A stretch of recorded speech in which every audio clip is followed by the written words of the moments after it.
What is the difference between Xref Bind and Insert options in Autocad? Solution. The Bind option keeps original objects' properties in host drawing. The Bind option converts the Xref objects of drawing into the block. The Xref object definitions are added to the host drawing with a prefix. The Insert option overrides the properties of reference drawing in host drawing. The Insert option also converts the objects in the Xref into a block reference.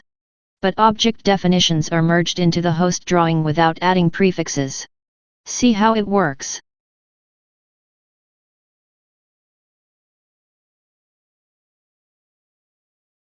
Here you can see that in host drawing we have created two objects.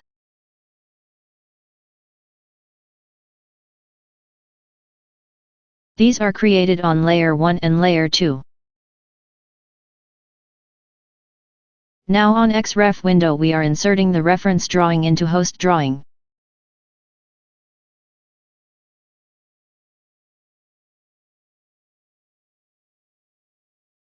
Here you can see it is inserted as a reference.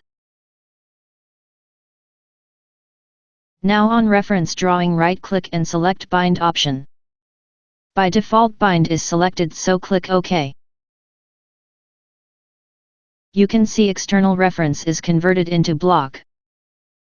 The reference drawing objects keep their original properties and prefix is added on their layer's name.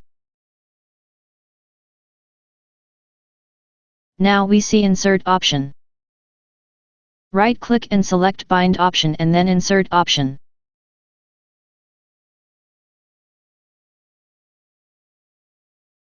You can see external reference objects are converted into block.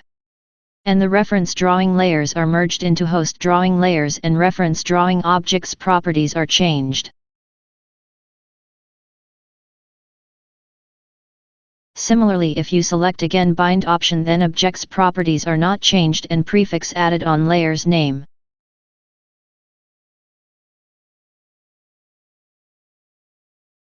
So this is the difference between Bind and Insert option.